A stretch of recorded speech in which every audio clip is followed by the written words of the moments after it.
वेदेकेरा YouTube channel पर आप सभी का स्वागत है। झारखंड के जनजातीय विद्रोहों के इस वन शॉट विश्लेषण में आपका स्वागत है। आज हम एक ही कहानी की तरफ मतलब शुरुआत से लेकर मुख्य विद्रोहों तक पूरे सिलसिले को समझने की कोशिश करेंगे। हमारे पास जो स्रोत हैं वो हमें 18वीं और 19वीं सदी के उस दौर में ले जाते हैं जब झारखंड की धरती पर अंग्रेज पहली बार सिंहभूम के रास्ते दाखिल हो रहे हैं। जरा सोचिए उस मंजर को। एक बाहरी ताकत आ रही है और यहाँ के समुदाय अपनी जमीन, अपनी आज़ादी के लिए पहली बार खड़े हो रहे हैं। तो चलिए इस संघर्ष की पहली चिंगारी से शुरू करते हैं। बिल्कुल। और ये समझना बहुत जरूरी है कि हम कोई लिस्ट नहीं देख रहे हैं अलग अलग विद्रोहों की। ये सब एक ही बड़े संघर्ष की कड़ियां हैं। अपनी पहचान, अपने संसाधन और अपनी स्वायत्ता को बचाने का संघर्ष। हर विद्रोह की वजह और तरीके, हाँ, वो अलग थे, लेकिन उनकी आत्मा एक ही थी। अंग्रेजों की रणनीति बदलती रही और उसके जवाब में विद्रोह का तरीका भी। तो सबसे पहला बड़ा टकराव था ढाल विद्रोह, जो 1767 से 1777 तक चला, मतलब पूरे 10 साल। हाँ, पूरे 10 साल। अंग्रेज सिंहभूम में आए और उन्होंने वहां के राजा जगन्नाथ ढाल को हटाकर नीमो ढाल को गद्दी पर बिठा दिया। बस यूं ही, मतलब उन्होंने सोचा कि वो बस किसी को भी राजा बना देंगे और लोग मान लेंगे। ये उनकी क्या रणनीति थी? ये उनकी एक तरह से कह सकते हैं स्टैंडर्ड ऑपरेटिंग प्रोसीजर थी। उनका आजमाया हुआ नुस्खा जो उन्होंने पूरी दुनिया में इस्तेमाल किया।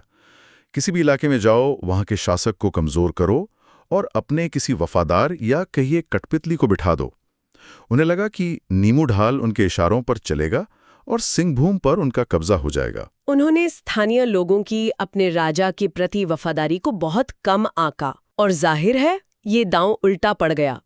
जगन्नाथ ढाल ने हार नहीं मानी, लेकिन 10 साल तक एक विद्रोह को चलाना, वो भी उस समय की सबसे बड़ी ताकत के खिलाफ, ये कैसे मुमकिन हुआ? ये इसलिए मुमकिन हुआ क्योंकि ये सिर्फ एक राजा की लड़ाई नहीं थी।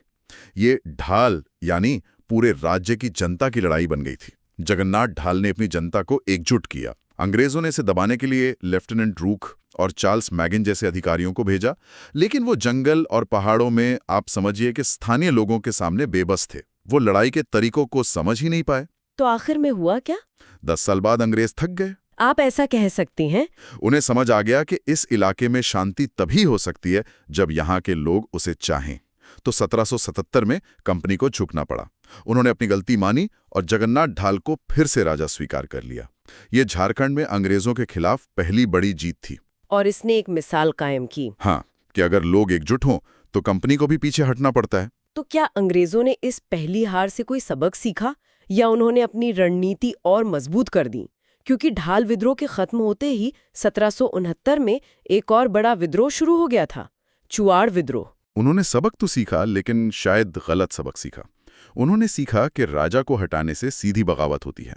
तो अब उन्होंने सीधे राजा पर नहीं बल्कि उस चीज पर हमला किया जिस पर पूरा समाज टिका था, जमीन। चुआड़ विद्रोह, जिसे भूमिज विद्रोह भी कहते हैं, असल में जमीन की लड़ाई थी। जमीन की लड़ाई मतलब ये कि अंग्रेजों ने जमींदारों पर लगान, जिसे स्थानीय भाषा में चुगाड़ी कहते थे, वो इतना ज्यादा बढ़ा दिया कि उसे चुकाना नामुमकिन हो गया। और जब जमींदार लगान नहीं दे पाते थे तो अंग्रेज उनकी पूरी की पूरी रियासत, जैसे पंचायत राज्य, उसको नीलाम कर देते थे। अच्छा, सोचिए, पीढ़ियों से जो जमीन आपकी है उसे कोई आकर नीलाम कर दे, ये बात तो कोई भी बर्दाश्त नहीं करता। तो क्या ये सिर्फ जमींदारों का गुस्सा था या आम लोग भी इसे अपनी लड़ाई मान रहे थे?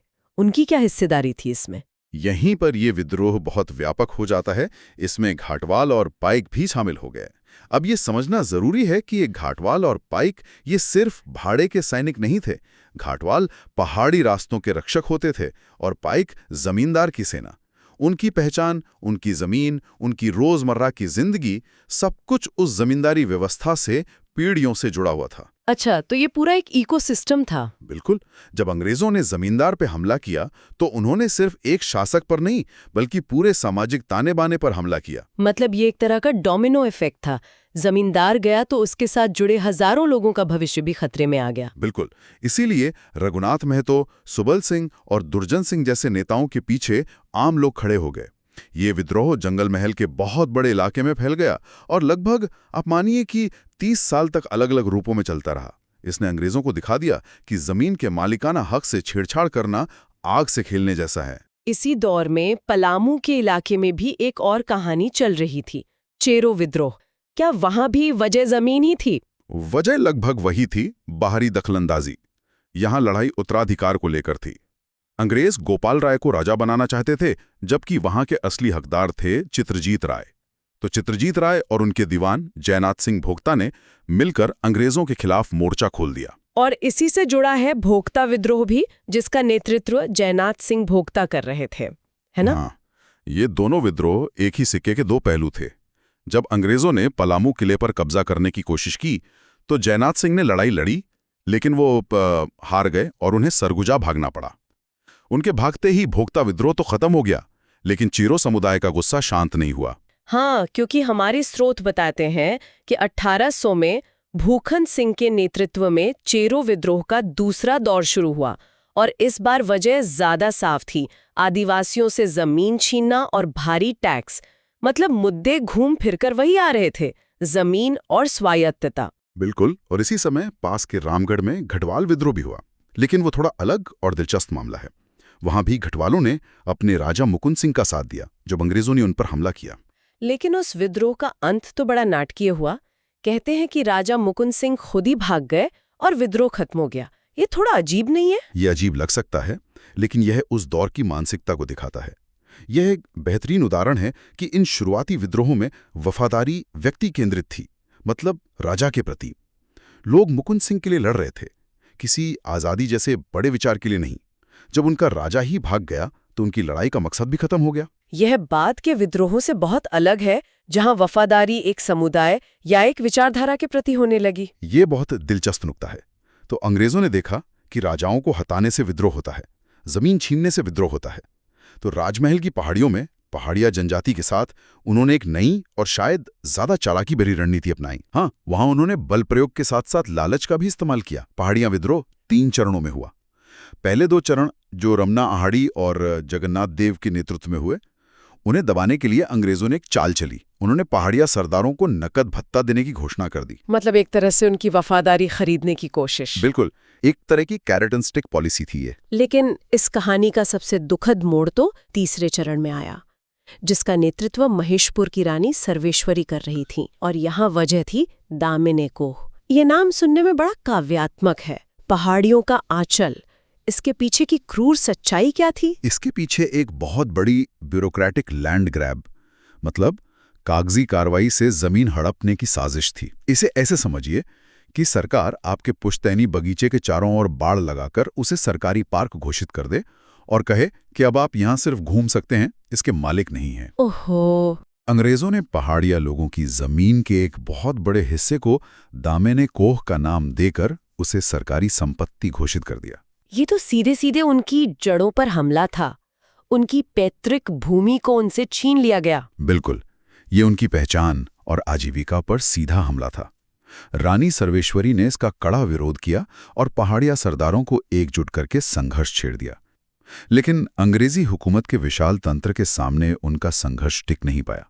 उन्हें पकड़ लिया गया और भागलपुर जेल भेज दिया गया, जहां 1807 में उनकी मृत्यु हो गई। अब तक हमने जितने भी विद्रोहों की बात की, वो सब एक तरह से प्रतिक्रिया थे, रिएक्शन थे।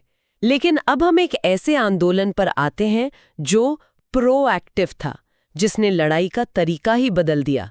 तिलका मांझी का आंदोलन। ये कहानी कुछ अलग लगती है। हाँ, बिल्कुल सही कह रही हैं। तिलका मांझी का आंदोलन एक बड़ा बदलाव था। उनका असली नाम जबरा पहाड़िया था। वो सिर्फ अंग्रेजों पर रोक नहीं रहे थे, वो उन पर हमला कर रहे थे। उनका लक्ष्य बहुत साफ था, अंग्रेजों को अपनी धरती से पूरी तरह बाहर निकालना और अपना शासन, अपनी आबुआ राइज स्थापित करना। और उन्होंने लोगों को एकजुट करने का तरीका भी बड़ा अनोखा अपनाया। कहते हैं कि वो साल के पत्तों पर संदेश लिखकर गांव-गांव भेजते थे, एक तरह का गुप्त कम्युनिकेशन नेटवर्क। हाँ, ये एकता का प्रतीक था। लेकिन उनका सबसे साहसिक और कह सकते हैं दुस्साहसिक कदम था 13 जनवरी 1784 को उठाया गया कदम। उस दिन उन्होंने जो किया, उसने पूरी अंग्रेजी हुकूमत को हिलाकर रख दिया। उन्होंने भागलपुर के कलेक्टर ऑगस्टस क्लीवलैंड की हत्या कर दी। एक मिनट, ताड़ के पेड़ पर छिपकर जहरीले तीर से एक कलेक्टर को मार गिराना उस वक्त के हिसाब से ये कितनी बड़ी बात रही होगी। ये तो सीधे सीधे हुकूमत के दिल पर हमला था। ये एक भूचाल की तरह था। ये कोई लड़ाई में हुई मौत नहीं थी, ये एक सुनियोजित हत्या थी। ये एक खुला ऐलान था कि कोई भी अंग्रेज अधिकारी अब सुरक्षित नहीं है।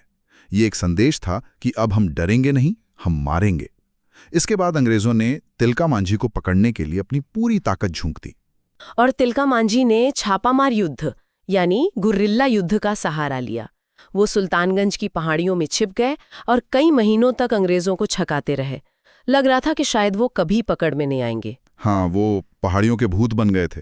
लेकिन फिर, जैसा कि इतिहास की कई दुखद कहानियों में होता है, धोखा किसी अपने नहीं दिया।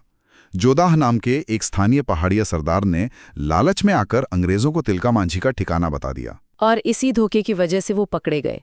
उन्हें 1785 में पकड़कर घोड़े से घसीटते हुए भागलपुर लाया गया और वहां लोगों में खौफ पैदा करने के लिए उन्हें एक विशाल बरगद के पेड़ पर सरेआम फांसी दे दी गई। अंग्रेजों का मकसद साफ था। वो सिर्फ तिलका मांझी को नहीं मार रहे थे, वो विद्रोह के विचार को मारने की कोशिश कर रहे थे। वो एक उदाहरण बनाना चाहते थे कि हुकूमत से टकराने का अंजाम क्या होता है। लेकिन प्रतीक दोनों तरफ से काम करते हैं। जिस जगह पर उन्हें फांसी दी गई, आज वो बाबा तिलका मांझी चौक के नाम से जाना जाता है। गुलामी का नहीं, बल्कि उनके सर्वोच्च बलिदान का प्रतीक। तो ढाल विद्रोह में अपने राजा का सिंहासन बचाने की लड़ाई से लेकर तिलका मांझी के अपनी धरती को आजाद कराने के सपने तक, हमने देखा कि ये प्रतिरोध की एक अटूट परंपरा है। हर विद्रोह ने अगले विद्रोह के लिए कुछ ना कुछ छोड़ा। बिल्कुल। ये विद्रोह तात्कालिक रूप से शायद सफल न हुए हों, लेकिन इन्होंने गुलामी को कभी स्वीकार न करने की भावना को जिंदा रखा। इन्होंने ही वह जमीन तैयार की जिस पर बाद में बिरसा मुंडा के उलगुलान जैसा विशाल आंदोलन खड़ा हुआ। इन कहानियों से यह साबित होता है कि इतिहास केवल विजेताओं द्वारा नहीं लिखा जाता, बल्कि अपने हक के लिए लड़ने वालों के संघर्ष से भी लिखा जाता है। इन सब कहानियों पर सोचने के बाद एक सवाल मन में आता है ना? जब किसी समुदाय की जमीन, संस्कृति और जीने के तरीके पर किसी बाहरी ताकत का हमला हो, तो उसका सामना करने का सही तरीका क्या हो सकता है? क्या इन ऐतिहासिक संघर्षों में आज के दौर के लिए भी कोई सबक छिपा है? तो आज हम इतिहास के पन्नों में दबी एक ऐसी कहानी पर बात करने वाले हैं जो कोई 1-2 साल की बगावत नहीं थी। बिल्कुल नहीं, ये बहुत लंबी चली। हाँ, ये लगभग 40 साल तक चली एक लंबी लड़ाई थी। हम बात कर रहे हैं 1782 से 1821 तक चले तमाड़ विद्रोह की। और ये कोई मामूली विद्रोह नहीं था। हमारे पास जो दस्तावेज हैं, वो इसे अंग्रेजों के खिलाफ भारत के जनजातीय समुदायों द्वारा लड़ी गई सबसे लंबी और सबसे व्यापक लड़ाई मानते हैं। 40 साल, मतलब एक पूरी पीढ़ी इस संघर्ष को देखते हुए बड़ी हुई होगी। बिल्कुल। तो आज हमारी कोशिश यही समझने की है कि आखिर वो कौन सी वजहें थीं जिन्होंने इस आग को सुलगाया। ये इतने लंबे समय तक मतलब जलती कैसे रही, और इसके अलग अलग दौर में कौन से चेहरे और घटनाएं अहम थीं? हाँ, क्योंकि हमारे स्रोत हमें इसकी एक बहुत ही दिलचस्प चरण दर चरण कहानी बताते हैं। सही कहा। तो चलिए इसे खोलते हैं। सबसे पहले ये चिंगारी भड़की कहाँ से? इस विद्रोह की जड़ में क्या था? देखिए, स्रोतों के हिसाब से इसकी 2 बड़ी वजह थीं। पहली तो सीधी सीधी अंग्रेजों की नीतियां थीं, जो बाहरी लोगों को, दिक्कों को जैसा कहा जाता था, हाँ, जिन्हें वो दिक्कू कहते थे, उनको लाकर बसा रही थीं और उन्हें ज्यादा तरजीह दे रही थीं। तो इससे स्थानीय आदिवासी समुदाय को लगा होगा कि उनकी जमीन, उनका जंगल, उनकी पहचान, सब कुछ खतरे में है। सही बात है। और दूसरी वजह कह सकते हैं घर के अंदर ही थी। नागवंशी शासक जो सदियों से उस इलाके पर राज कर रहे थे, अब वो भी अंग्रेजों के दबाव में थे और उन्होंने अपने ही लोगों का शोषण बढ़ा दिया था। अच्छा। तो आदिवासियों के लिए ये एक, कह सकते हैं, दोहरी मार थी। एक तरफ बाहरी अंग्रेजी हुकूमत और दूसरी तरफ अपने ही राजाओं का अत्याचार। बिल्कुल, गुस्सा दोनों तरफ था। तो 1782 में जब ये शुरू हुआ, तो पहले दौर में क्या हुआ? 1782 में तमाड़ के मुंडा आदिवासियों ने हथियार उठा लिए, लेकिन ये आग सिर्फ तमाड़ तक ही नहीं रुकी, फैल गई वो भी। हाँ, हमारे रिकॉर्ड्स बताते हैं कि बहुत जल्द रामगढ़, पंचेत और वीरभूम के लोग भी इसमें शामिल हो गए। मतलब बेचैनी पूरे इलाके में थी, बस तमाड़ ने पहली चिंगारी दी। एकदम सही। और जब नागवंशी शासकों ने इसे दबाने की कोशिश की होगी, तब यहीं पर बात दिलचस्प हो जाती है। उनके दमन का असर उल्टा हुआ। उल्टा? हाँ, विद्रोही दबने के बजाय और ज्यादा आक्रामक हो गए, और तो और उन्हें कुछ स्थानीय जमींदारों का भी साथ मिलने लगा। अच्छा, जमींदार भी साथ आ गए। हाँ, जो शायद खुद अंग्रेजी व्यवस्था से परेशान थे।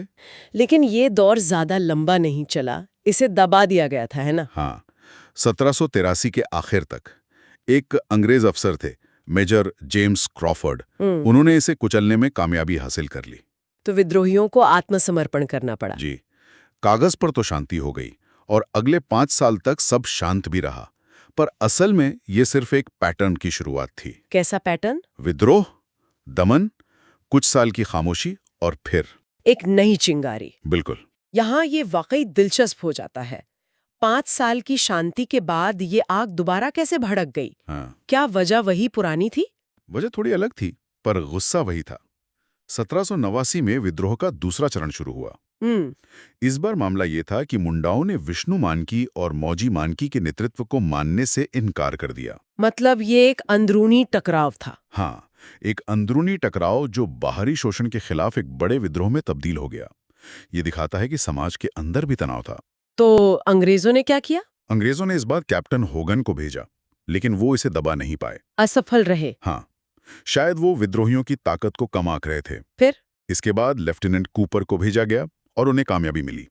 इस बार अगले 4 सालों के लिए शांति हो गई। तो दूसरी बार भी विद्रोह को कुचल दिया गया। हाँ, ऐसा लगता है कि अंग्रेजों ने मामला सुलझा लिया। लगता तो यही है। लेकिन 4 साल बाद कहानी ने एक और नाटकीय मोड़ लिया। 1794 में जो हुआ उसने इस संघर्ष को और भी ज्यादा उलझा दिया। आपने सही कहा, उलझा दिया।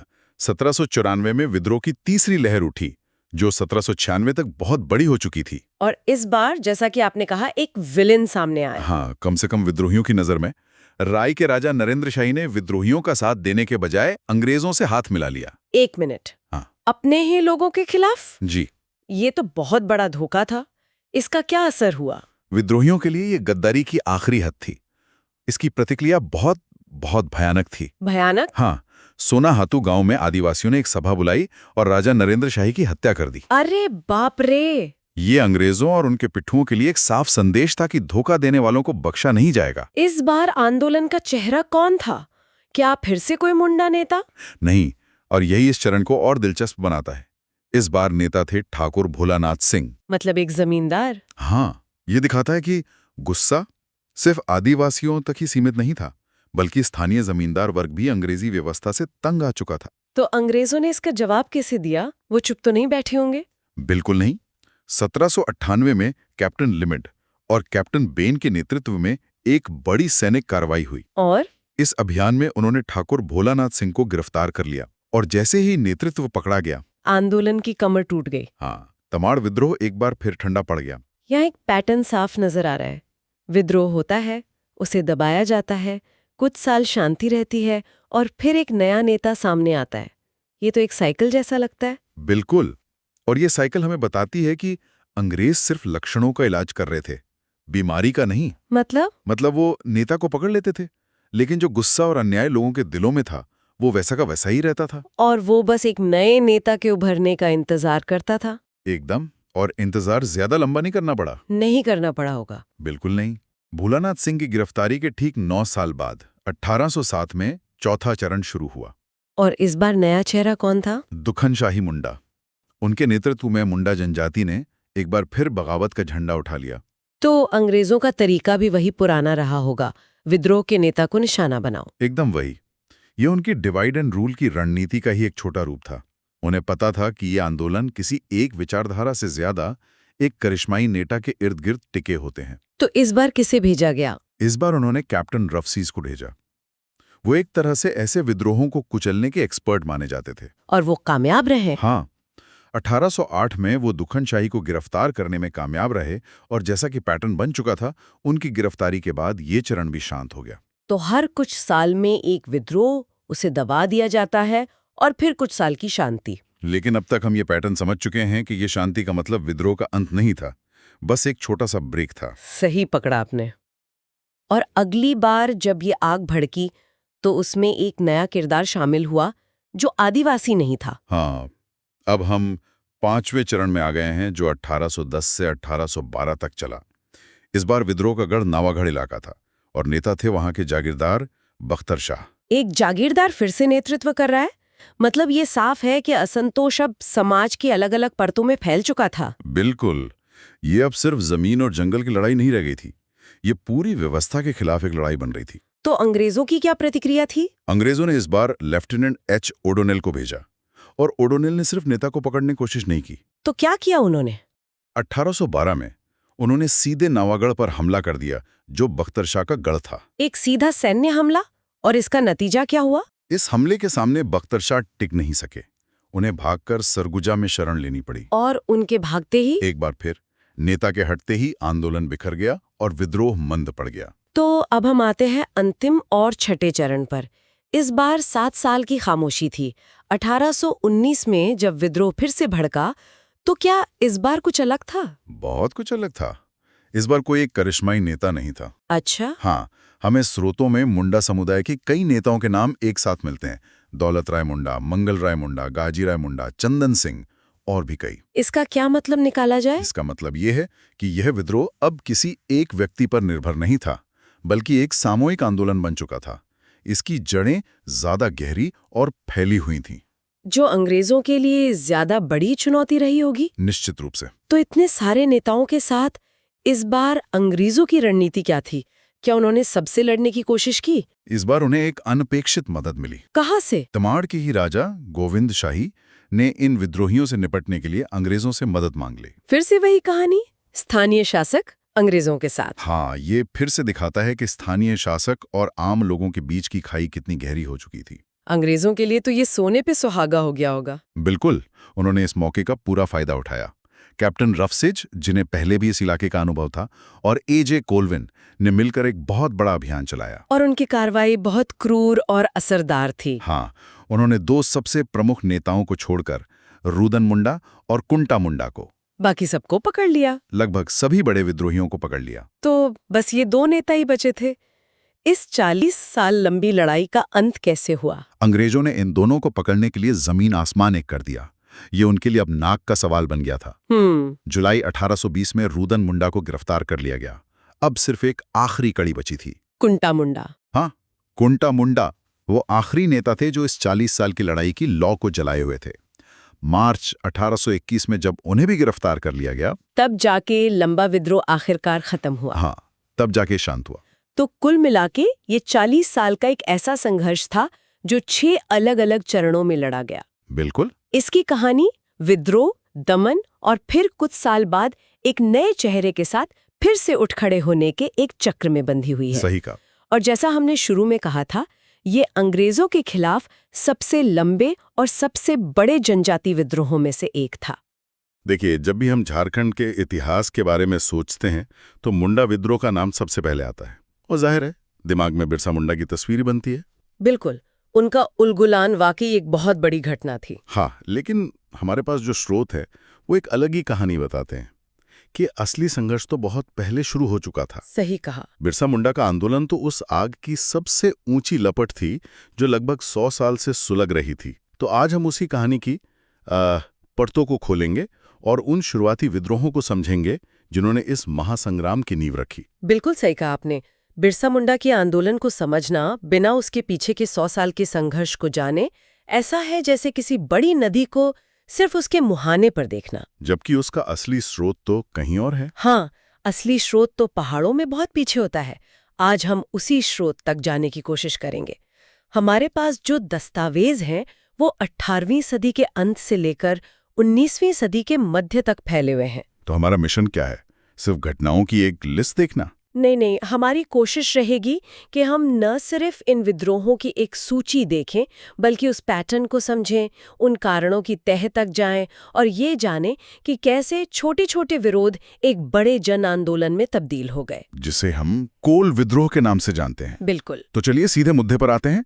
18वीं सदी का अंत। अंग्रेज धीरे धीरे अपनी पकड़ मजबूत कर रहे थे और उनके साथ आ रही थी एक नई व्यवस्था, जमींदारी। जी। हमारे रिकॉर्ड्स में पहला बड़ा जिक्र मिलता है 1793 के बुंडू और राहे के मुंडा विद्रोह का। फिर 3 साल बाद ही 1796 में सिल्ली और राहे में एक और विद्रोह होता है। और ये सिलसिला थमता नहीं। 1807 में तमाड़ में फिर एक विद्रोह, एक के बाद एक। हाँ, एक के बाद एक। ऐसा लगता है जैसे बार बार पानी में पत्थर फेंका जा रहा हो और हर बार लहरें उठ रही हों। क्या इन सभी शुरुआती विद्रोहों में कोई एक कॉमन धागा था? एक नहीं, कई धागे थे, लेकिन सबसे मजबूत धागा था जमीन का। इसे ऐसे समझिए, अच्छा, आदिवासियों के लिए जमीन कोई खरीदने बेचने की चीज नहीं थी। वो उनके पुरखों की विरासत और समुदाय की पहचान थी, मतलब उनकी संस्कृति का केंद्र थी। और ये जो नई बंदोबस्ती व्यवस्था या जमींदारी सिस्टम लाया जा रहा था, उसने उस पूरी सोच पर ही हमला कर दिया। ये वैसा ही था जैसे किसी परिवार के पूजा घर को तोड़कर उसे एक दुकान में बदल दिया जाए। मतलब ये सिर्फ आर्थिक नहीं बल्कि एक सांस्कृतिक और भावनात्मक हमला था। बिल्कुल।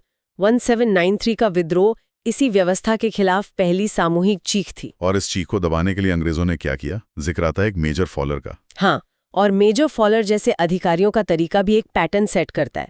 वो सिर्फ सैन्य बल का इस्तेमाल नहीं करते थे, बल्कि स्थानीय जमींदारों के साथ मिलकर इन विद्रोहों को कुचलते थे। तो इससे हुआ ये कि आदिवासियों की नजर में जमींदार और अंग्रेज दोनों एक ही सिक्के के दो पहलू बन गए। उनका गुस्सा दोनों के खिलाफ बढ़ता गया। अच्छा, यही वजह है कि 1793 का विद्रोह दबने के बावजूद 3 साल बाद 1796 में रामशाही मुंडा और ठाकुरदास मुंडा के नेतृत्व में विद्रोह और ज्यादा संगठित रूप में सामने आया। और उन्होंने तो शायद कुछ इलाकों पर कब्जा भी कर लिया था। जी हाँ, उन्होंने नेगडीहे और लक्ष्मण शाही के गढ़ों पर कब्जा भी कर लिया था। ये बात मुझे थोड़ी हैरान करती है। एक के बाद एक विद्रोह हो रहे थे और उन्हें कुचला जा रहा था। क्या इससे लोगों का हौसला नहीं टूट रहा था? देखिए, टूटना तो स्वाभाविक था। तो फिर 1807 में दुखन मानकी जैसे नेता इस निराशा के माहौल में लोगों को फिर से संगठित कैसे कर पाते थे? ये बहुत अच्छा सवाल है। इसका जवाब आदिवासी समाज की संरचना में ही छिपा है। उनका समाज बहुत मजबूती से जुड़ा हुआ था। जब एक व्यक्ति पर हमला होता था तो उसे पूरे समुदाय पर हमला माना जाता था। अच्छा, तो ये सामुदायिक भावना बहुत मजबूत थी। बहुत ज्यादा। हर बार जब कोई विद्रोह कुचला जाता तो गुस्सा और असंतोष खत्म नहीं होता था, बल्कि वो अंदर ही अंदर सुलगता रहता था। और दुकन मानकी जैसे नेताओं ने इसी सुलगती हुई आग को हवा दी। बिल्कुल। उन्होंने लोगों को याद दिलाया कि लड़ाई सिर्फ जमीन के एक टुकड़े की नहीं, बल्कि उनके अस्तित्व और उनकी पहचान की है। और जब लड़ाई पहचान की हो तो हार के बाद भी हौसला बना रहता है। तो ये असंतोष सिर्फ छोटा नागपुर के एक कोने तक सीमित नहीं था। हमारे स्रोत बताते हैं कि ये आग धीरे धीरे फैल रही थी। हाँ, और पेलामू जैसे इलाकों को भी अपनी चपेट में ले रही थी। तो 1819-20 में वहां क्या हुआ? पलामू में भुखंत सिंह के नेतृत्व में जो हुआ वो इस संघर्ष के विस्तार को दिखाता है। अब ये लड़ाई सिर्फ मुंडाओं की नहीं रह गई थी। अलग अलग क्षेत्रों के आदिवासी समूह ये महसूस कर रहे थे कि उनकी समस्याएं एक जैसी हैं और उनका दुश्मन भी एक है। मतलब एक तरह का चेन रिएक्शन था। बिल्कुल। हर विद्रोह, चाहे वो सफल हो या असफल, दूसरे क्षेत्र के लोगों के लिए एक प्रेरणा बन रहा था। हर चिंगारी अगली चिंगारी को भड़का रही थी। ऐसा हुआ कि ये सारी चिंगारियां मिलकर एक बड़ी आग बन गई। एक महाविद्रोह। हाँ, एक ऐसा महाविद्रोह जिसे झारखंड का पहला संगठित और व्यापक जनजातीय आंदोलन कहा जाता है, कोल विद्रोह। आखिर वो कौन सी घटनाएं थीं जिन्होंने इस आग को इतना भड़का दिया? कोल विद्रोह तक आते आते मतलब सब्र का बांध टूट चुका था। दशकों का दबा हुआ गुस्सा एक ज्वालामुखी की तरह फटने को तैयार था। और उसे बस एक चिंगारी की जरूरत थी। जी, और इस ज्वालामुखी को भड़काने के लिए 2 घटनाओं ने चिंगारी का काम किया। पहली घटना सिंहभूम के सोनपुर परगना में हुई। वहां सिंहराय मानकी नाम के एक सम्मानित आदिवासी नेता की जमीन छीनकर बाहर से आए सिखों को दे दी गई। ये तो उनके अधिकार पर ही नहीं, बल्कि उनके सम्मान पर सीधा हमला था। बिल्कुल। और दूसरी घटना वो और भी ज्यादा व्यक्तिगत और अपमानजनक थी। वो क्या थी? सुरगा मुंडा नाम के एक व्यक्ति की पत्नी का अपहरण कर उनके साथ दुर्व्यवहार किया गया। हमें ये समझना होगा कि आदिवासी समाज में सम्मान और इज्जत का बहुत बड़ा महत्व था। तो ये सिर्फ एक व्यक्ति का अपमान नहीं था? नहीं, ये पूरे गांव, पूरे कबीले का अपमान था। इस एक घटना ने व्यक्तिगत गुस्से को सामुदायिक स्वाभिमान की लड़ाई में बदल दिया। इन 2 घटनाओं ने जैसे बारूद के ढेर में आग लगा दी। तो इन घटनाओं के बाद क्या हुआ? जाहिर है सिंहराय मानकी और सुरगा मुंडा चुप नहीं बैठे होंगे। बिल्कुल नहीं। उन्होंने तमाड़ के लंका गांव में एक सभा बुलाई। जो दस्तावेज हमारे पास हैं वो बताते हैं कि लगभग 700 आदिवासी उस सभा में इकट्ठा हुए। 700 लोग? हाँ, वहां सिर्फ दुख नहीं था, बल्कि गुस्सा था और बदला लेने का संकल्प था। फैसला हुआ कि अब पानी सर से ऊपर जा चुका है और उन सभी बाहरी लोगों को सबक सिखाया जाएगा जो उनका शोषण कर रहे यदि थे, चाहे वो जमींदार हों, सूदखोर हों या फिर उनके नए मालिक। और इस फैसले पर अमल भी हुआ होगा। विद्रोह की शुरुआत कैसे हुई? शुरुआत बहुत हिंसक थी। विद्रोहियों का पहला निशाना था जफर अली, जिसने सुरगा मुंडा की पत्नी का अपहरण किया था। उसके घर पर हमला हुआ और 10 लोग मारे गए। और इसके बाद ये विद्रोह जंगल की आग की तरह फैल गया। सोनपुर परगना में करीब 150 बाहरी लोगों को मार डाला गया। सिखों और मुसलमानों की बस्तियों को निशाना बनाया गया, उन्हें लूटा गया। ये तो दशकों के शोषण की एक बहुत ही तीव्र और हिंसक प्रतिक्रिया थी। बिल्कुल, और ये सिर्फ मुंडाओं का विद्रोह नहीं था। इसमें हो, चेरो, खरवाड़ सब शामिल हो गए। ये एक आदिवासी गठबंधन था जो अपने साझा दुश्मन के खिलाफ खड़ा हो गया था। इतने बड़े पैमाने पर हिंसा, अंग्रेजों की प्रतिक्रिया तो बहुत कड़ी रही होगी। हाँ, वे हिल गए थे, लेकिन विद्रोह को एक बड़ा झटका तब लगा जब 1832 में सिंह राय मानकी और सुरगा मुंडा ने आत्मसमर्पण कर दिया। अच्छा, इसके कारण स्पष्ट नहीं है। नहीं, हो सकता है अंग्रेजों का दबाव बहुत ज्यादा हो या उन्हें लगा हो कि उन्होंने अपना बदला ले लिया है। लेकिन एक मिनट, क्या इन घटनाओं को हम वाकई विद्रोह कह सकते हैं? मतलब या ये सिर्फ स्थानीय स्तर पर कानून व्यवस्था की समस्याएं थीं जिन्हें बाद में इतिहासकारों ने एक बड़ा नाम दे दिया? अंग्रेज तो इन्हें शायद सिर्फ डाकुओं की हरकत मानते होंगे। ये एक बेहतरीन सवाल है। अंग्रेजी रिकॉर्ड्स में अक्सर इन्हें उपद्रव या अशांति कहा गया है, लेकिन जब हम इन घटनाओं की गहराई में जाते हैं तो ये साफ हो जाता है कि ये सिर्फ लूटपाट नहीं थी। इसके पीछे एक स्पष्ट विचारधारा थी। हाँ, अपनी जमीन, अपनी संस्कृति और अपने आत्मसम्मान की रक्षा करना। ये बाहरी हस्तक्षेप के खिलाफ एक संगठित राजनीतिक और सैन्य कार्रवाई थी, इसलिए इसे विद्रोह कहना ही ज्यादा सही है। और ये विद्रोह सिंहराय मानकी के आत्मसमर्पण से खत्म नहीं हुआ? नहीं, बिल्कुल नहीं। तो जब शुरुआती नेता हट गए तो क्या आंदोलन खत्म हो गया या किसी और ने इस मशाल को उठा लिया? किसी और ने उठा लिया, और वो थी बुद्धू भगत। उन्होंने सिंहभूम में संघर्ष को एक नई ऊर्जा दी। वो एक करिश्माई नेता थे और उन्होंने अंग्रेजों को बहुत कड़ी टक्कर दी। तो अंग्रेजों को उन्हें हराने के लिए क्या करना पड़ा? उन्हें कैप्टन इम्पे के नेतृत्व में एक बड़ी सेना भेजनी पड़ी। लड़ाई बहुत भीषण हुई, लेकिन अंत में बुद्धू भगत और उनके कई साथी मारे गए। यहाँ कैप्टन इम्पे की भूमिका सिर्फ एक सैन्य कमांडर की नहीं थी, बल्कि विद्रोह को बेरहमी से कुचलने वाले एक प्रतीक की थी। बुद्धू भगत की हार के बाद ऐसा लगता है कि कोल विद्रोह की कमर टूट गई होगी, लेकिन कहानी यहीं खत्म नहीं होती, है ना? नहीं होती।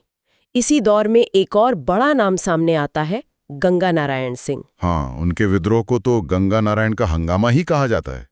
इसका कोल विद्रोह से क्या संबंध था? यह उसी बड़ी कहानी का एक और महत्वपूर्ण अध्याय है। गंगा नारायण का भूमिज विद्रोह कोल विद्रोह के समानांतर ही चल रहा था। ये उसी व्यापक असंतोष की एक और अभिव्यक्ति थी। उन्होंने अपने आंदोलन में धर्म का भी इस्तेमाल किया, जैसा कि हमारे स्रोत बताते हैं। बिल्कुल, और ये बहुत होशियार कदम था। उन्होंने इसे पारंपरिक मान्यताओं और धर्म से जोड़ दिया। लोगों ने कालिका का अवतार मानने लगे थे। इससे उनके आंदोलन को एक दैवीय स्वीकृति मिल गई, जिसने लोगों को बड़ी संख्या में उनसे जोड़ा। और उनके हंगामे की शुरुआत कैसे हुई? उन्होंने विद्रोह की एक औपचारिक घोषणा की।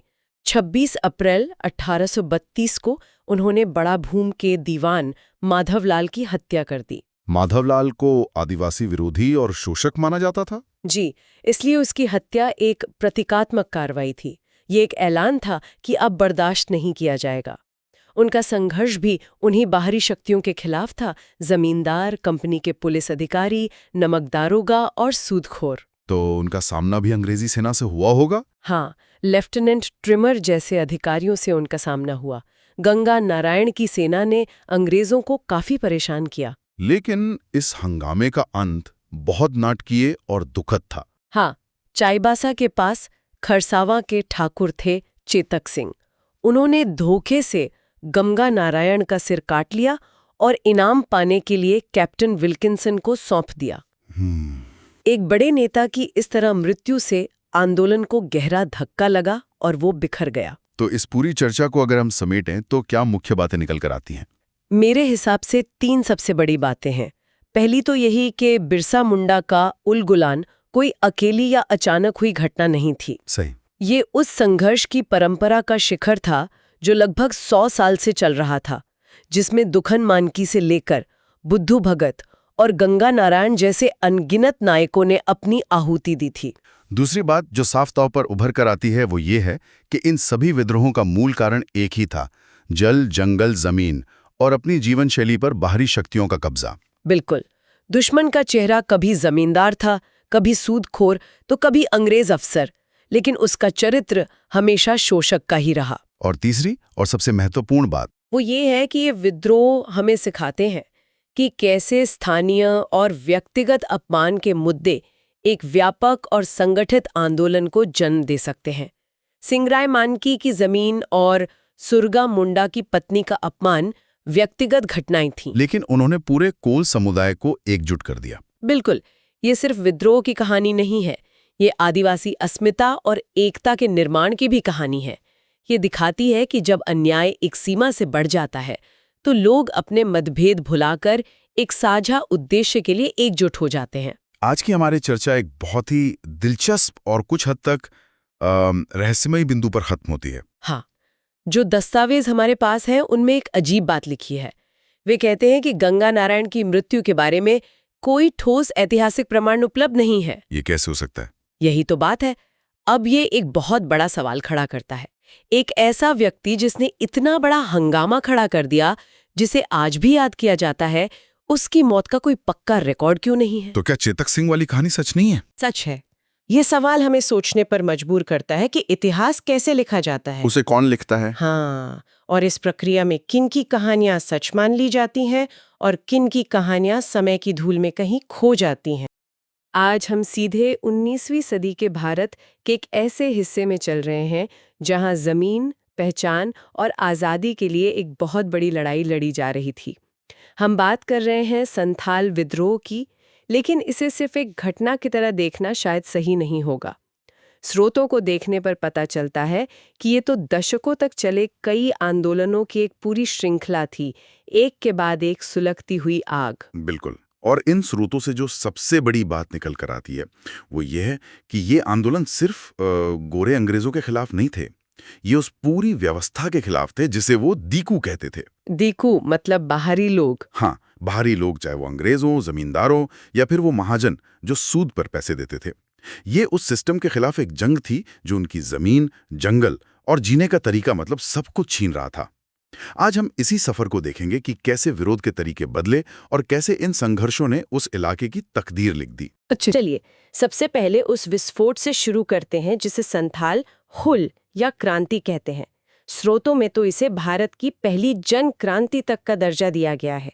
इसकी कमान थी 4 भाइयों के हाथ में, सिद्धू, कान्हू, चांद और भैरव। पर जैसा आपने कहा, ये कोई अचानक भड़का गुस्सा नहीं था, इसके पीछे दशकों की कहानी है। बिल्कुल। इसकी जड़ें उस इलाके में है जिसे दामिने कोह कहा जाता था, और इस नाम की कहानी भी बड़ी दिलचस्प है।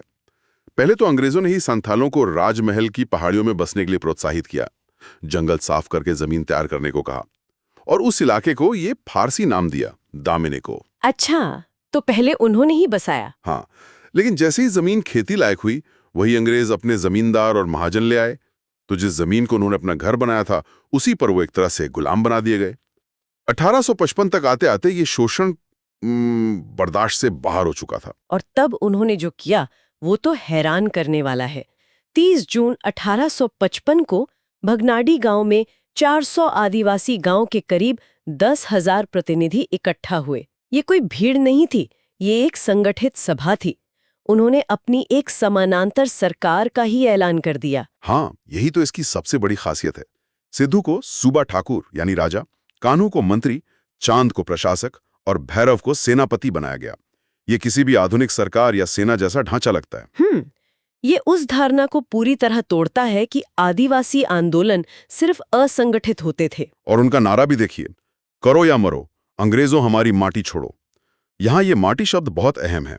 ये सिर्फ जमीन का टुकड़ा नहीं था, ये उनकी पहचान थी, उनकी पुरखों की जमीन थी, उनके देवता सिंगबोंगा का निवास था। इसलिए ये लड़ाई सिर्फ आर्थिक नहीं बल्कि उनके अस्तित्व की लड़ाई थी। अपनी जमीन पर अपना राज, आबू अदशोमरे आबुआ राज। विद्रोह की शुरुआत भी बहुत सांकेतिक थी। पहला हमला दिघी थाने के दरोगा महेश लाल पर हुआ, जो उस भ्रष्ट सिस्टम का एक बड़ा चेहरा था। इसके बाद तो ये आग ऐसी फैली कि बरहेट की लड़ाई में सिद्धू और कान्हू की सेना ने अंग्रेजी सेना को हरा भी दिया। ये एक बहुत बड़ी मनोवैज्ञानिक जीत रही होगी। हाँ, लेकिन अंग्रेजों की प्रतिक्रिया उतनी ही क्रूर थी। उन्होंने कोई कसर नहीं छोड़ी। मेजर जनरल लॉयड को भेजा गया, जिन्होंने पूरे इलाके में मार्शल लॉ लगा दिया। Martial law. इसका मतलब था कि किसी भी संथाल को देखते ही गोली मारने के आदेश थे। ये लड़ाई नहीं थी, ये एक तरफा सफाया था। अनुमान है कि 15,000 से ज्यादा संथाल मारे गए, जिनमें महिलाएं और बच्चे भी शामिल थे। ये एक नरसंहार से कम नहीं था। एक मिनट, यहाँ एक बात बहुत दिलचस्प है। कार्ल मार्क्स, जो उस वक्त लंदन में बैठकर लिख रहे थे, उन्होंने इस विद्रोह को भारत की पहली जन क्रांति कहा। क्या इसका मतलब यह है कि ये विद्रोह सिर्फ स्थानीय नहीं था, मतलब इसे दुनिया भर में औपनिवेशिक शोषण के खिलाफ एक बड़ी लड़ाई के प्रतीक के तौर पर देखा जा रहा था? बिल्कुल, मार्क्स के लिए ये क्लासिकल वर्ग संघर्ष का उदाहरण था, शोषक और शोषित। लेकिन यहाँ एक और परत है। मार्क्स ने इसे आर्थिक नजरिए से देखा, जबकि संथालों के लिए ये आर्थिक होने के साथ साथ सांस्कृतिक और धार्मिक अस्तित्व की लड़ाई भी थी, जिसे शायद मार्क्स पूरी तरह नहीं समझ पाए होंगे। उनके लिए ये सिर्फ जमीन नहीं, माटी थी। इतनी बड़ी कुर्बानी और इतने बड़े पैमाने पर हुए दमन के बाद क्या कुछ बदला? क्या इसका कोई नतीजा निकला? हाँ, और इसका असर जबरदस्त हुआ। अंग्रेजों को भी समझ आ गया कि अब पानी सर से ऊपर जा चुका है और इस इलाके को नजरअंदाज नहीं किया जा सकता। नवंबर 1856 में संथाल परगना नाम से एक अलग जिला बनाया गया और इसे नॉन रेगुलेशन जिला घोषित किया गया। नॉन रेगुलेशन जिला, इसका मतलब क्या था? क्या यहाँ कानून लागू नहीं होते थे? इसका मतलब था कि यहाँ बंगाल के सामान्य कानून लागू नहीं होंगे। यहाँ का प्रशासन सीधे जिला मजिस्ट्रेट के हाथ में होगा, जो आदिवासियों की परंपराओं और जरूरतों के हिसाब से फैसले लेगा। कागज पर तो ये बहुत अच्छा लगता है। बिल्कुल, लेकिन इसका एक दूसरा पहलू भी था। इसने एक अकेले अंग्रेज अफसर एशली ईडन, जो पहले जिला मजिस्ट्रेट बने, के हाथ में बेहिसाब ताकत दे दी थी। ये एक तरह से विद्रोह को शांत करने के लिए एक प्रशासनिक लॉलीपॉप था। तो संथाल हुल एक जबरदस्त हिंसक विद्रोह था, लेकिन उसके बाद जो सरदारी आंदोलन हुआ 1858 से 70 के बीच, वो तो बिल्कुल उल्टा था, पूरी तरह से कानूनी और शांतिपूर्ण। ये इतना बड़ा बदलाव क्यों आया? क्या संथालों को लग रहा था कि हथियार उठाने का कोई फायदा नहीं हुआ? यही इन आंदोलनों के विकास की सबसे आकर्षक कड़ी है। हूल के भयानक दमन के बाद उन्हें शायद लगा कि हथियारों से अंग्रेजों को हराना मुश्किल है, तो उन्होंने तरीका बदला। सरदारी आंदोलन का मकसद वही था, जमीन वापस लेना और बेगारी यानी बिना पैसे के मजदूरी खत्म करना। लेकिन इस बार हथियार थे याचिकाएं और कानूनी दावे। वो कलकत्ता तक गए अपनी अर्जियां लेकर। एक मिनट, मुझे ये थोड़ा अजीब लग रहा है। अंग्रेजों ने एक तरफ संथाल परगना बनाया और दूसरी तरफ सरदारी आंदोलन के दौरान वो जमींदारों का ही साथ दे रहे थे। ये तो दोहरी नीति लगती है। वो असल में करना क्या चाह रहे थे? आप बिल्कुल सही जगह पर सवाल उठा रही हैं। यही अंग्रेजों की डिवाइड एंड रूल की नीति थी। वो आदिवासियों को कुछ रियायतें देकर शांत रखना चाहते थे, लेकिन जमींदारों को भी नाराज नहीं कर सकते थे, क्योंकि राजस्व तो उन्हीं से आता था। नतीजा ये हुआ कि सालों की कानूनी लड़ाई के बाद 1869 में छोटा नागपुर टेनेंसी एक्ट तो बना, लेकिन वो इतना खोखला था कि जमीन पर कुछ खास नहीं बदला। तो लोगों का कानून से भी भरोसा उठ गया होगा। पहले हथियार नाकाम हुए, फिर कानून। इसके बाद क्या? इसके बाद लोगों ने एक तीसरा रास्ता खोजा। उन्हें लगा कि समस्या न सिर्फ बाहर है, बल्कि समाज के अंदर भी है। और इसी सोच से 1870 में सफाहुड़ आंदोलन का जन्म हुआ। इसके नेता थे लाल हेम्ब्रम, जिन्हें लोग लाल बाबा कहते थे। उन्होंने कहा कि बाहरी ताकतों से लड़ने से पहले हमें खुद को अंदर से मजबूत और पवित्र करना होगा। मतलब ये एक सामाजिक धार्मिक सुधार आंदोलन बन गया। हाँ, इसका जोर चरित्र की पवित्रता, राम नाम का जाप करने और अपने सर्वोच्च देवता सिंह बोंगा की एकेश्वरवादी पूजा पर था। ये एक तरह से आत्मविश्वास जगाने की कोशिश थी। उनका मानना था कि अगर हम नैतिक रूप से श्रेष्ठ होंगे तो हमें कोई नहीं हरा सकता। उन्होंने देशोद्धारक दल जैसा नारा भी दिया। ये अपनी संस्कृति को हथियार बनाने जैसा था। और फिर इसी सोच को एक कदम और आगे ले जाया गया खैरवार आंदोलन में, जो 1874 में शुरू हुआ। बिल्कुल, इसके नेता भगीरथ मांझी और भी ज्यादा आक्रामक थे। उन्होंने सफाहुड़ आंदोलन की सामाजिक शुद्धि को सीधे सीधे राजनीतिक अवज्ञा से जोड़ दिया। उन्होंने खुद को बौंसी गांव का राजा घोषित कर दिया और अंग्रेजों को बाईपास करके सीधे लोगों से लगान वसूलना शुरू कर दिया। वाह, ये तो अंग्रेजी राज को एक खुली चुनौती थी। हाँ, उन्होंने 1881 की जनगणना का भी विरोध किया, क्योंकि उन्हें लगा कि ये गिनती करके उन पर और नियंत्रण करने की चाल है। तो हमने 20 साल के अंदर 3 अलग-अलग रणनीतियां देखी: सशस्त्र विद्रोह, कानूनी लड़ाई और फिर सामाजिक राजनीतिक अवज्ञा। ये सब एक बड़े तूफान की तैयारी लग रही है, और वो तूफान आया बिरसा मुंडा के रूप में, जिसे उलगुलान या महान हलचल कहा गया। सही कहा। बिरसा आंदोलन, ये जो 1895 में शुरू हुआ, इन सभी पिछले आंदोलनों का निचोड़ था। बिरसा ने इन सभी अनुभवों से सीखा था। उनका आंदोलन एक साथ राजनीतिक, धार्मिक, आर्थिक और सामाजिक था।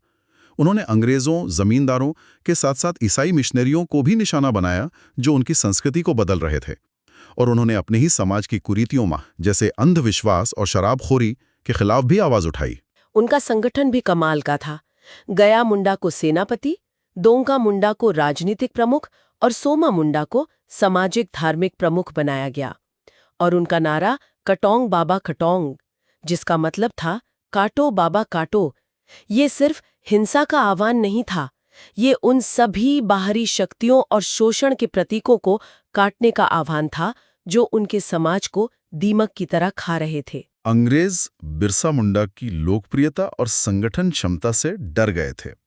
उन्हें एक बहुत बड़े खतरे के तौर पर देखा गया, इसीलिए उन्हें 2 बार रांची जेल में बंदी बनाया गया। और दुख की बात यह है कि उनकी गिरफ्तारी बंदगांव के जगमोहन सिंह के एक आदमी वीर सिंह महली की मुखबिरी पर हुई थी। अच्छा, मतलब अंदर से भी धोखा मिला। हाँ, ये दिखाता है कि संघर्ष सिर्फ बाहरी ताकतों से नहीं, बल्कि अंदर के लोगों से भी था। तो इस महान हलचल का अंतिम परिणाम क्या निकला?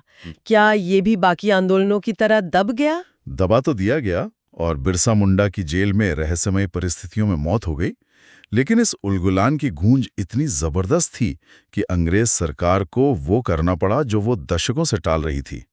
इसका सबसे ठोस और दूरगामी प्रभाव था 11 नवंबर 1908 को छोटा नागपुर काश्तकारी एक्ट का पारित होना। इस एक्ट में ऐसा क्या खास था जिसने इसे इतना महत्वपूर्ण बना दिया?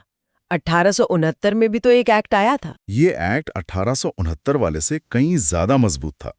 पहली बात, इसने बेगारी पर पूरी तरह से प्रतिबंध लगा दिया, जो शोषण की जड़ थी। दूसरी और सबसे महत्वपूर्ण बात, इसने आदिवासियों के पारंपरिक भूमि अधिकारों, जिन्हें खुटकट्टी अधिकार कहते हैं, को कानूनी मान्यता दी। खुटकट्टी अधिकार? इसका मतलब था कि जमीन किसी एक व्यक्ति की नहीं, बल्कि पूरे कबीले या गांव की होगी और उसे बेचा या हस्तांतरित नहीं किया जा सकता। इसने आदिवासियों की जमीन को बाहरी लोगों के हाथ में जाने से रोकने के लिए एक कानूनी ढाल तैयार कर दी। लेकिन क्या ये ढाल पूरी तरह से काम कर पाई? यहीं पर असल कहानी है। ये एक्ट एक 2-धारी तलवार था।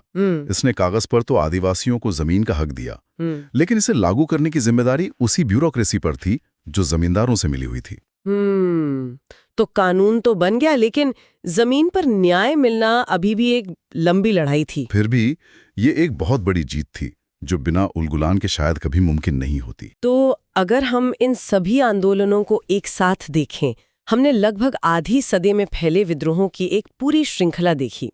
संथाल हुल के सशस्त्र विद्रोह से लेकर सरदारी आंदोलन की याचिकाओं, सफा होड़ के आत्मसुधार और फिर बिरसा मुंडा के संगठित उलगुलान तक, ये सभी आंदोलन एक ही धुरी के चारों ओर घूम रहे थे: जमीन, सम्मान और स्वशासन। इसमें जो बात सबसे आकर्षक है वो है विद्रोह के तरीकों का ये निरंतर विकास।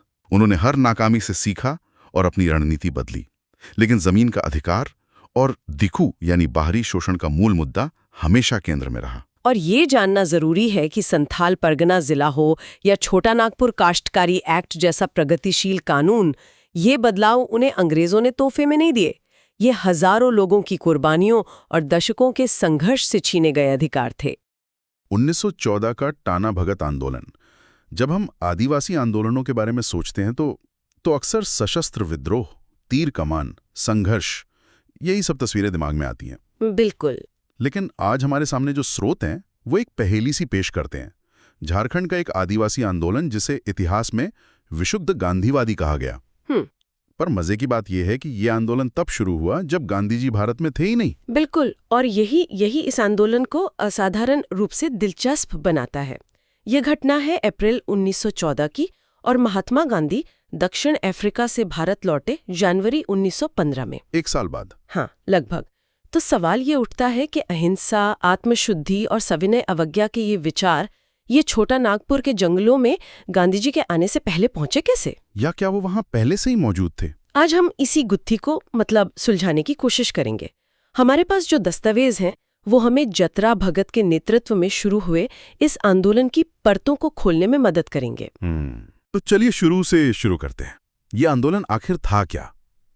स्रोतों में इसका जिक्र बिरसा मुंडा के उलगुलान के महान विद्रोह के विस्तार के रूप में किया गया है। हाँ, इसे बिरसा आंदोलन का एक तरह से आध्यात्मिक और सामाजिक उत्तराधिकारी कहना गलत नहीं होगा। अच्छा।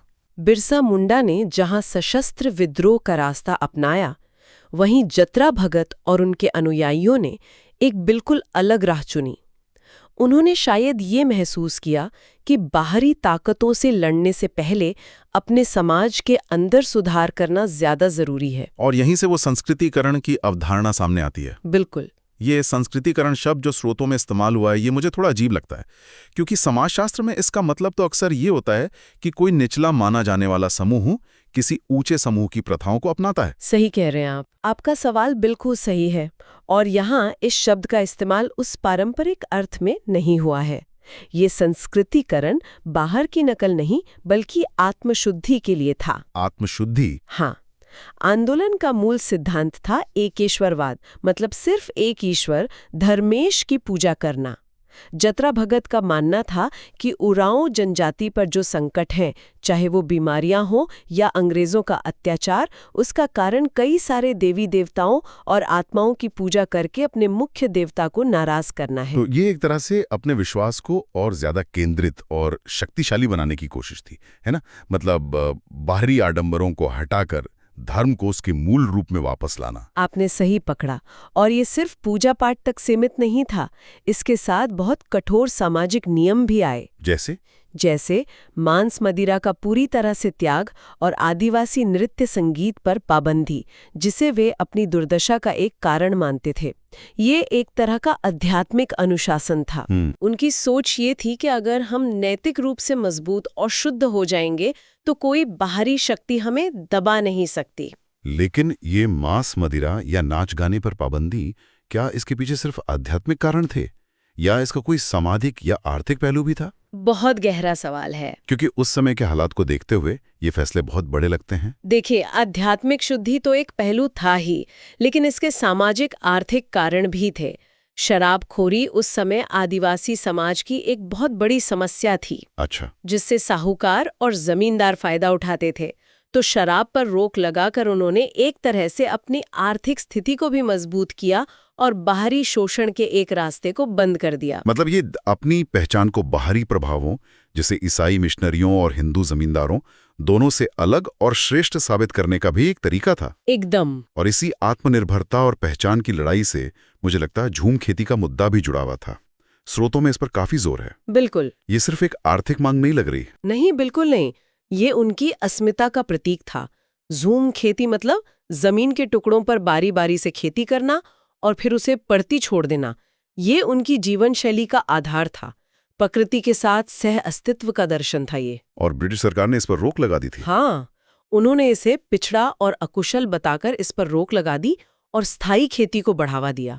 पर असली मकसद तो जंगलों पर नियंत्रण करना और लगान वसूलना था। झूम खेती पर वापस लौटने का आह्वान एक तरह से ब्रिटिश राज के पूरे आर्थिक और कानूनी ढांचे को सीधी चुनौती थी। हाँ। ये कहना था कि हम तुम्हारी व्यवस्था को नहीं मानते, हम अपनी जमीन पर अपने तरीके से जिएंगे। एकदम। ये अपनी स्वायत्तता का ऐलान था। इसीलिए इस आंदोलन का शुरुआती नाम, जैसा कि दस्तावेजों में मिलता है, कुड़ुख धर्म आंदोलन था। कुड़ुख यानी उरांव जनजाति का मूल धर्म। ये नाम ही बताता है कि आंदोलन की आत्मा अपनी सांस्कृतिक और धार्मिक पहचान को फिर से स्थापित करने में थी। ठीक है, तो विचार तो बहुत शक्तिशाली थे, इसमें कोई शक नहीं। लेकिन एक विचार आंदोलन कैसे बनता है? ये जतरा भगत से निकलकर पूरे इलाके में फैला कैसे? क्योंकि एक अकेले व्यक्ति के लिए इतना बड़ा बदलाव लाना तो संभव नहीं है। और यहीं पर इस आंदोलन का जमीनी चरित्र सामने आता है। ये ऊपर से थूपा हुआ नहीं था, बल्कि लोगों के बीच से उभरा था। इन लेखों में कई स्थानीय नेताओं का जिक्र मिलता है जिन्होंने इसे आगे बढ़ाया। कौन कौन थे? मांडर में शिबू भगत, घाघरा में बलराम भगत और बिशनपुर में भिक्कू भगत। इन सब ने अपने अपने इलाकों में आंदोलन की मशाल जलाई, जिससे ये किसी एक व्यक्ति पर निर्भर न रहकर एक जन आंदोलन बन गया। और इसी कड़ी में एक नाम मुझे सबसे ज्यादा प्रभावित करता है, जिसका जिक्र स्रोतों में साफ तौर पर है, सिसाई की देवमनिया। हाँ, 1914 में एक आदिवासी आंदोलन में एक महिला का नेतृत्व की भूमिका में होना, ये तो अपने आप में एक क्रांति है। स्रोतों में उनके बारे में और क्या जानकारी दी गई है? ये एक बहुत ही महत्वपूर्ण बिंदु है और दुर्भाग्य से हमारे स्रोत इस पर बहुत विस्तार से नहीं बताते, जो उस दौर के इतिहास लेखन की एक सीमा को भी दिखाता है। लेकिन देवमिनिया का नाम आना ही इस बात का पुख्ता सबूत है कि ये आंदोलन सिर्फ पुरुषों तक सीमित नहीं था। महिलाएं इसमें न सिर्फ भागीदार थीं, बल्कि नेतृत्वकारी भूमिका में भी थीं। जरा सोचिए, उस पितृसत्तात्मक समाज में एक महिला का धार्मिक और सामाजिक आंदोलन का नेतृत्व करना कितनी बड़ी बात रही होगी। क्या उनका नेतृत्व पुरुषों के नेतृत्व से किसी तरह अलग था, या उन्होंने महिलाओं से जुड़े मुद्दों को ज्यादा उठाया? काश इन दस्तावेजों में इस पर और रोशनी डाली गई होती। ये अनुमान लगाना तो मुश्किल है, पर हम ये कह सकते हैं कि उनकी उपस्थिति ने आंदोलन को और ज्यादा समावेशी बनाया होगा। हाँ, ये तो है। इसने दूसरी महिलाओं को भी घर से बाहर निकलकर आंदोलन से जुड़ने के लिए प्रेरित किया होगा। देवमनिया का जिक्र इस आंदोलन की प्रगतिशील सोच को दिखाता है। ठीक है, इसकी बनावट, इसका नेतृत्व, सब कुछ दिलचस्प है। लेकिन अब आते हैं उस सबसे बड़े सवाल पर जिससे हमने शुरुआत की थी, इसका तरीका पूरी तरह अहिंसक।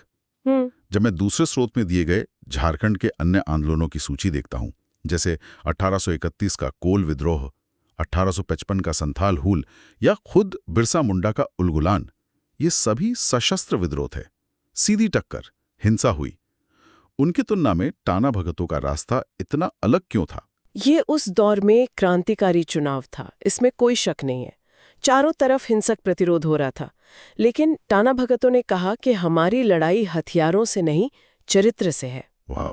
हमारी ताकत हमारी एकता और हमारे नैतिक बल में है। उन्होंने असहयोग का रास्ता चुना। उन्होंने जमींदारों के लिए बेगारी करनी बंद कर दी, सरकारी कर देने से इनकार कर दिया, और ये सब कुछ बिना कोई हथियार उठाए पूरी तरह शांतिपूर्ण तरीके से किया। एक तरह का नैतिक प्रतिरोध। हाँ, नैतिक और आध्यात्मिक प्रतिरोध, जिसकी ताकत के आगे अंग्रेज भी हैरान थे। तो टाना भक्तों को उनके विचारों में अपने आंदोलन का प्रतिबिंब दिखा। हाँ, बिल्कुल। इनका जुड़ाव तो राष्ट्रीय आंदोलन से भी हुआ है ना। वो गया अधिवेशन वाली बात तो कमाल की है। हाँ, ये इस आंदोलन के सफर का एक शिखर बिंदु है। स्रोतों से पता चलता है कि टाना भगतों ने 1922 में कांग्रेस के गया अधिवेशन में हिस्सा लिया था। 1922 में? हाँ, जरा उस दृश्य की कल्पना कीजिए। छोटा नागपुर के सुदूर गांवों से आए सफेद खादी पहने टाना भगत देश भर के बड़े बड़े नेताओं के साथ राष्ट्रीय स्वतंत्रता पर चर्चा कर रहे हैं। ये दो दुनियाओं का मिलन था। इसका क्या असर हुआ होगा? क्या कांग्रेस के नेताओं ने उनकी बातों को गंभीरता से लिया? दस्तावेज बताते हैं कि कांग्रेस, खासकर गांधी जी और राजेंद्र प्रसाद जैसे नेता, टाना भक्तों के अहिंसक प्रतिरोध और अनुशासन से बहुत प्रभावित हुए। अच्छा। जमीन वापसी की मांग उठाई और कांग्रेस ने उनके आंदोलन को अपना समर्थन दिया। तो एक अटूट रिश्ते की शुरुआत हुई जो आजादी तक चली। बिल्कुल। तो चलिए अब उस पहेली पर लौटते हैं, 1914 का गांधीवादी आंदोलन। अब जब हमने सारे सबूत देख लिए हैं, इसका सामाजिक सुधार, इसका नेतृत्व, इसका अहिंसक तरीका, तो हम इसके बारे में क्या कह सकते हैं? हम ये कह सकते हैं कि टाना भगत आंदोलन सिर्फ एक विद्रोह नहीं था। ये औपनिवेशिक शासन के खिलाफ एक बहुत ही जटिल, बहुस्तरीय और गहरी प्रतिक्रिया थी। ये हमें बताता है कि प्रतिरोध का मतलब हमेशा हथियार उठाना नहीं होता। ये अपनी सांस्कृतिक और आध्यात्मिक पहचान को मजबूती से स्थापित करके आत्मसम्मान और गौरव को फिर से हासिल करने की लड़ाई थी। शायद ये किसी भी जंग को जीतने से ज्यादा जरूरी होता है। और अब सबसे बड़ा सवाल, अप्रैल 1914 में शुरू हुआ यह आंदोलन, जिसे स्रोत विशुद्ध गांधीवादी कह रहे हैं, जबकि गांधी जी खुद जनवरी 1915 में भारत आए। ये विरोधाभास कैसे सुलझेगा? यहाँ पर कई संभावनाएं हो सकती हैं और ये इतिहास के सबसे दिलचस्प सवालों में से एक है। पहली और सबसे सरल संभावना है कि ये एक समानांतर विकास था। मतलब दुनिया के अलग अलग कोनों में एक जैसे हालात में लोगों के दिमाग में एक जैसे विचार आ सकते हैं उत्पीड़न से लड़ने के लिए अहिंसक असहयोग का विचार इतना मौलिक है कि ये कहीं भी पनप सकता है। या एक और संभावना ये भी हो सकती है कि अहिंसा और आत्मशुद्धि के ये विचार आदिवासी दर्शन और परंपरा में पहले से ही मौजूद थे। हो सकता है जतरा भगत ने किसी बाहरी व्यक्ति से प्रेरणा लेने के बजाय अपने ही समाज की सदियों पुरानी शिक्षाओं को एक नया रूप दिया हो। ये एक बहुत मजबूत संभावना है। हम अक्सर ये मान लेते हैं कि ऐसे प्रगतिशील विचार बाहर से आते हैं, जबकि कई समुदायों की अपनी आंतरिक बौद्धिक परंपराएं होती हैं। सही बात है। हो सकता है कि गांधीवादी शब्द का इस्तेमाल बाद के इतिहासकारों ने किया हो, क्योंकि उन्हें टाणा भक्तों के तरीकों और गांधी जी के तरीकों में समानता दिखी। टाणा भक्तों ने खुद को गांधीवादी नहीं कहा होगा। उन्होंने तो बस वही किया जो उन्हें अपने धर्म और न्याय की भावना के अनुसार सही लगा। और एक तीसरी, दूर की कौड़ी भी हो सकती है। गांधी जी भारत में भले ही 1915 में आए, लेकिन दक्षिण अफ्रीका में उनका सत्याग्रह तो 1906 से ही चल रहा था और उसकी खबरें दुनिया भर में फैल रही थी। क्या ये संभव है कि उन खबरों की कोई भनक किसी व्यापारी, मिशनरी या सैनिक के जरिए छोटा नागपुर तक पहुंची हो? ये भी नामुमकिन नहीं है। विचारों का सफर बहुत रहस्यमयी तरीकों से होता है। लेकिन सबसे महत्वपूर्ण बात ये नहीं है कि ये विचार आया कहाँ से। सबसे महत्वपूर्ण बात ये है कि उस समुदाय ने इसे अपनाया और उस पर अमल किया। चाहे प्रेरणा गांधी से मिली हो या अपनी परंपरा से। हाँ, उन्होंने अहिंसा को एक शक्तिशाली राजनीतिक हथियार के रूप में इस्तेमाल करके दिखाया। तो शायद सही निष्कर्ष ये है कि टाना भगतों को गांधी जी के विचारों में अपने संघर्ष का प्रतिबिंब दिखाई दिया और गांधी जी को टाना भगतों में अपने सिद्धांतों का जमीनी प्रमाण। बिल्कुल, दोनों ने एक दूसरे को प्रभावित किया और मजबूत बनाया। और ये हमें एक बहुत जरूरी बात सोचने पर मजबूर करता है। जब हम इतिहास पढ़ते हैं तो हम अक्सर बड़े नेताओं और राष्ट्रीय आंदोलनों पर ध्यान केंद्रित करते हैं, लेकिन टाना भगतों की कहानी हमें याद दिलाती है कि भारत के सुदूर कोनों में छोटे छोटे समुदायों के भीतर विचार और प्रतिरोध के कितने शक्तिशाली और मौलिक आंदोलन चल रहे थे। सही कहा। सवाल ये है कि क्या हम इतिहास को केवल ऊपर से नीचे देखते हैं या हम इन जमीनी आवाजों को भी उनका हक देने के लिए तैयार। इसी विचार के साथ हम आज की ये चर्चा यहीं समाप्त करते हैं। वैदिक एरा यूट्यूब चैनल पर इस चर्चा को सुनने के लिए आप सबका बहुत बहुत धन्यवाद।